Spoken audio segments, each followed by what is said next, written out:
जैसा कि आप जानते हैं, सिक्योरिटीज या इंडस्ट्रीज की एक रेंज पर अपने इन्वेस्टमेंट का डाइवर्सिफिकेशन या प्रसार ये सुनिश्चित करने के लिए रिस्क मैनेजमेंट की प्रैक्टिस है कि आपका पोर्टफोलियो बाजार की अस्थिरता का सामना कर सकता है। लेकिन आपको इस बात से सावधान रहना होगा कि अलग अलग इन्वेस्टमेंट क्लासेस में विविधता कैसे लाई जाए। अपने पोर्टफोलियो को किसी भी एसेट के लिए ओवर एक्सपोज या अंडर एक्सपोज करना आपको एक अधिक इन्वेस्टमेंट रिस्क में डाल सकता है और इसीलिए इसके रिजल्ट के तौर पर इनकम कम हो सकती है।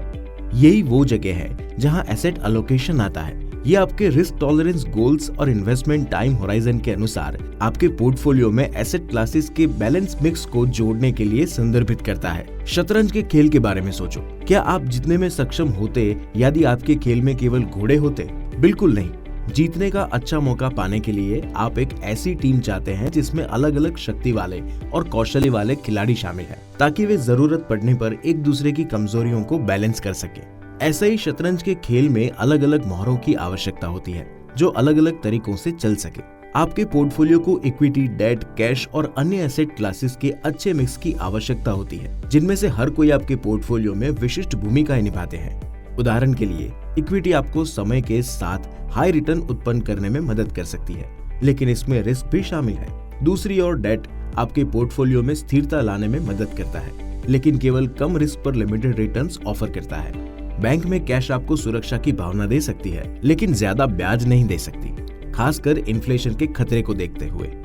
एक मजबूत पोर्टफोलियो बनाने के लिए ये महत्वपूर्ण है कि आप हर एसेट क्लास की महत्वपूर्ण भूमिका को समझें और जब आप हाई रिटर्न्स चाहते हैं और इक्विटी में इन्वेस्ट करना चाहते हैं तो कैपिटल प्रोटेक्शन के लिए अपने पोर्टफोलियो में डेट की आवश्यकता को कम न समझें। अब आपके पोर्टफोलियो का एसेट एलोकेशन तय करने का कोई फिक्स फॉर्मूला नहीं है।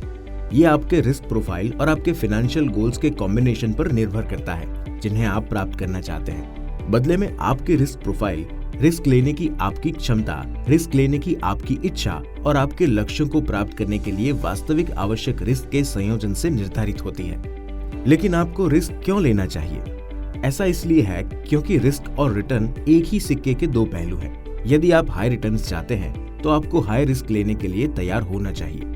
बेशक इसे अच्छी तरह से मैनेज करने में सक्षम होना चाहिए। याद रखिए कि रिस्क अनिवार्य रूप से वो कीमत है जिसे आप किसी भी मौके से लाभ पाने के बदले अदा करने को तैयार है। अक्सर आपकी रिस्क कैपेसिटी और रिस्क के प्राप्ति आपकी टॉलरेंस संरेखित नहीं हो सकती है। मान लीजिए कि आपकी इनकम हाईली स्टेबल है और आपके पास जॉब सिक्योरिटी है, तो आप खुद को ऐसी स्थिति में देख सकते हैं जहां आप वास्तव में बड़े रिस्क ले सकते हैं, जिसका अर्थ है कि आपकी रिस्क कैपेसिटी अब ज्यादा है। हालांकि यदि आप आमतौर पर ऐसे व्यक्ति हैं जो अपने इन्वेस्टमेंट वैल्यू के टेम्पररी एरोजन से आसानी से परेशान हो जाते हैं, तो आपकी रिस्क टॉलरेंस कम होगी।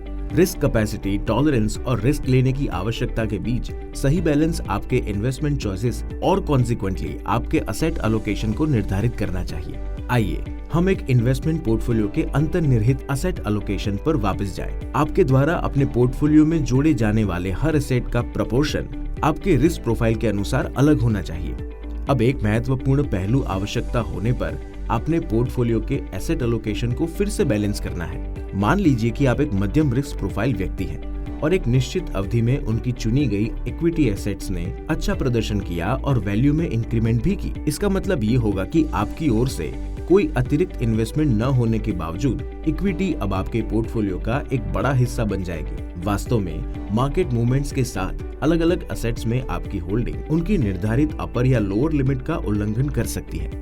इससे आपके सामने आने वाला जोखिम बढ़ सकता है और आपको इसका एहसास भी नहीं होगा। इसीलिए आपके पोर्टफोलियो को उस एलोकेशन में रीबैलेंस करने की आवश्यकता होगी जो आप शुरू में चाहते थे। इस पोर्टफोलियो को फिर से बैलेंस करने के लिए अब आपको या तो अपने इक्विटी इन्वेस्टमेंट्स को कम करने या डेट या अन्य एसेट क्लासेस में अपने इन्वेस्टमेंट्स को बढ़ाने की आवश्यकता होगी, जब तक कि एसेट एलोकेशन आपकी मूल रूप से असाइन की गई लिमिट्स के भीतर न आ जाए।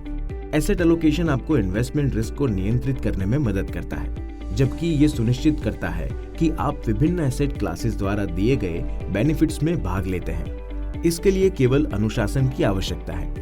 इसीलिए ये सुनिश्चित करना कि अपने पोर्टफोलियो का एसेट एलोकेशन कंसिस्टेंट और वेल प्लान्ड है, जो आपको लॉन्ग टर्म में अच्छा रिटर्न अर्जित करने में सहायता करेगा, और वो भी अच्छे मैनेज रिस्क लेवल्स पर।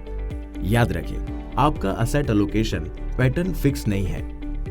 ये आपका रिस्क प्रोफाइल में बदलाव, आपकी इनकम और एक्सपेंडिचर पैटर्न में बदलाव, फाइनेंशियल कमिटमेंट में बदलाव, लाइफ स्टेज आदि के साथ बदल सकता है। यदि कारण है कि आपको अपने इन्वेस्टमेंट एडवाइजर के कंसल्टेशन से समय समय पर अपने एसेट एलोकेशन का रिव्यू करना चाहिए और यदि आवश्यकता हो तो रीबैलेंस करना चाहिए।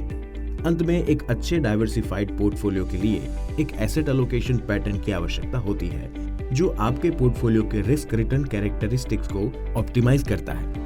एसेट एलोकेशन से लाभ उठाने का एक आसान तरीका म्यूचुअल फंड में इन्वेस्ट करना है।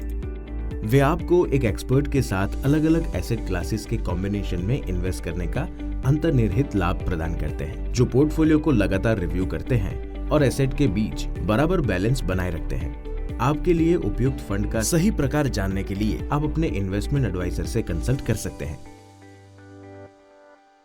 Mutual fund investments are subject to market risks. Read all scheme-related documents carefully. Mutual fund investments बाजार जोखिमों के अधीन है। योजना से संबंधित सभी दस्तावेजों को ध्यानपूर्वक पढ़ें।